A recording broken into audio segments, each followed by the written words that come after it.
So, you know. brought some goodies. You brought something here. I want to see it. It's going to be yes. Oh, you mean the No, not that one. that my favorite friend, No, not that one. my beloved. We do not sponsor Yeah, Coca-Cola. I definitely do. Intravenously at that. First and last lover in the daytime, you know what I'm saying, guys? Anyway, but now this is a French bottle of rum. Why is it special? Why special? Because What is special about rum in general that is so attractive to you? okay. If you didn't get the hint that I'm black, I am definitely black, all right? And half of the reason why slavery took place was so that black people would be shipped across the ocean to work on sugar farms to make this.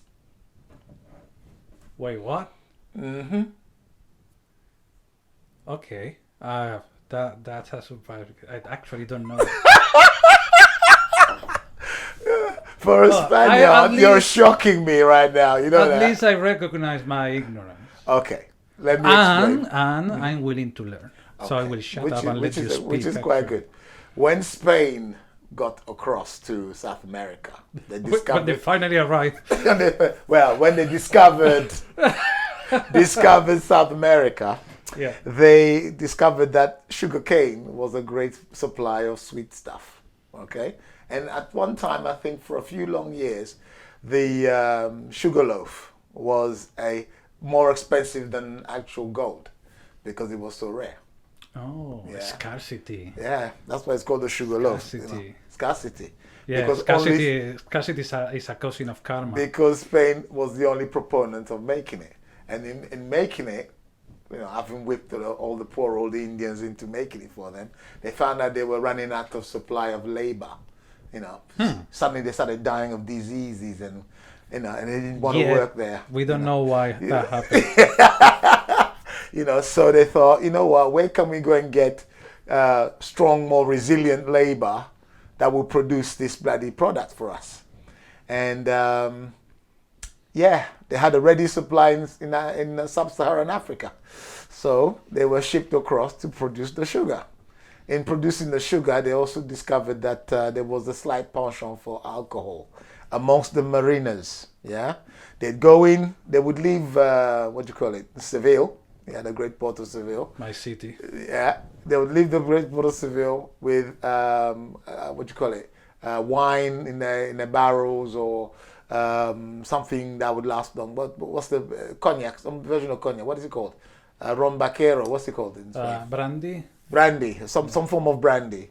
That because it lasted in the trip Yeah. on the boats. Yeah, and then they found out the brandy once it got across the ocean and started hitting those high temperatures was vanishing very quickly, you know. So they got to the what's the name, Caribbean. I kind of can explain why it was vanishing. They were fucking drinking it. But they had their rations because you need drunken sailors to carry on riding across the ocean. Yeah, But I can imagine that. My captain.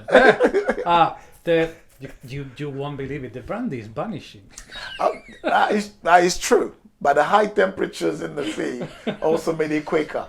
Okay, so the thing is, you know, Spanish sailors, having been used to drinking brandy on the way into the Caribbean, suddenly found themselves running out of brandy when they finally got there, right?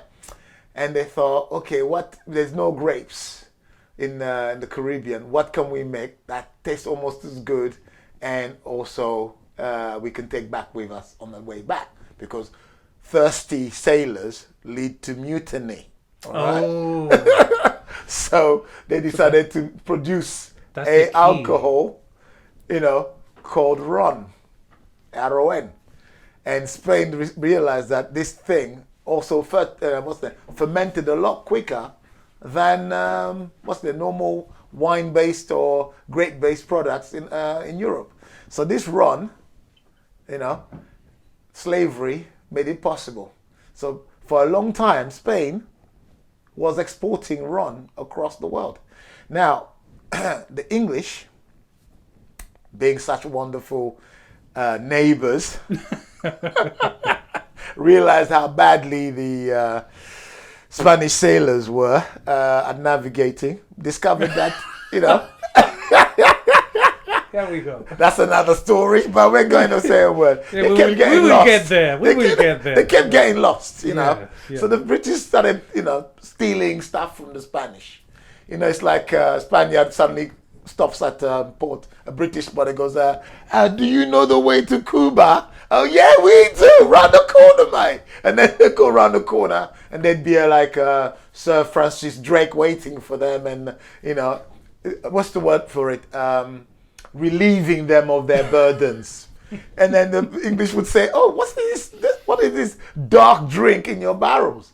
And they say, "Well, it's rum, you know, rum." And they typed in the British, "Ooh, we like that stuff. Forget the brandy, right? Take the rum." We were taking rum from now on." So they realized that eventually, you know, they could actually grow the sugar cane on their islands, and therefore they were supplying. The British Navy actually had a pint a day, a pint, A pint of a that. pint, which is half of this bottle a day per sailor on the crossings. That's what encouraged a lot of people to sail in Britain. You know, a pint a day, and then because it was sometimes long voyages, you would dilute the rum. Okay, you know? so know, I but thought that an army moved at the pace of the stomach. Yeah, and it's capacity for rum. The capacity for alcohol. All right. Like I said, you know, most mutinies happen when the rum run out. I see. Yeah, I mean, you're on the high seas, you know, you're seeing giant 40-foot, you know, waves coming at you. You're being asked to flip in, host the yard arm, bring it back down. I You're getting understand. wait for, you know. I have this around For because that I've reason. been there. There you go. So when you have people whipping you into motivation, you know, and at the end of the day, they don't give you your rum. I mean, you know, I can understand why there'll be a lot of reticence right there. You know what I mean? It's like, you know what? I've been whipped. I've been made to work for 12 hours and I don't get my rum. I mean, there's something wrong here. You know, you need to redress the balance a little bit, you know? So, yeah. So basically, the way they did it in that time is by keeping everyone drunk. They kept everyone drunk, or they actually even rationed them to keep them nice and mild and quiet. You know? So keep them addict to Well, alcohol drinks.